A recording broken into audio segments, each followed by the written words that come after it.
আসসালামু আলাইকুম। আপনারা আজকে যে জায়গাটি দেখতে পাচ্ছেন, সেই জায়গাটি হচ্ছে মার্সা আল কুয়েত, কুয়েতের এক বন্দর এলাকা। এখানে হচ্ছে যে আমরা অনেকেই মনে করি যে আসলে মধ্যপ্রাচ্যের দেশগুলোতে হয়তোবা নদী বন্দর নেই, স্পিড বোট নেই কিংবা হচ্ছে যে এরকম দর্শনীয় জায়গা হয়তোবা নেই।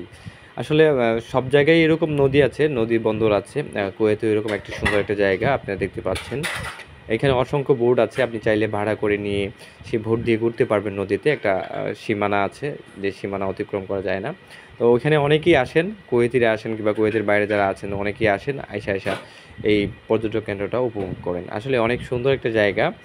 আপনি যদি বাস্তবে সরাসরি কখনো না যান তাহলে কখনোই বুঝতে পারবেন না যে কতটা সুন্দর।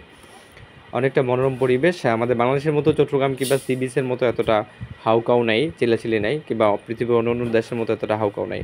যদিও দিনের বেলা একটু গরম পড়ে, কিন্তু রাত্রি যখন হচ্ছে যে আপনার ৪টা, ৫টা এবং ৬টা এরকম হয়, তখন কিন্তু হচ্ছে যে সবাই পর্যটকরা বের হয়ে আসেন এবং হচ্ছে যে স্পিড বোটে করে ঘোরাঘুরি করেন ৮টা ৯টা পর্যন্ত। নির্দিষ্ট একটা সময় আছে, এই সময়ের পরে কিন্তু হচ্ছে যে আর ঘোরাঘুরি করা যায় না আর কি। রেস্ট্রিক্টেড আছে কিছু কিছু দিন।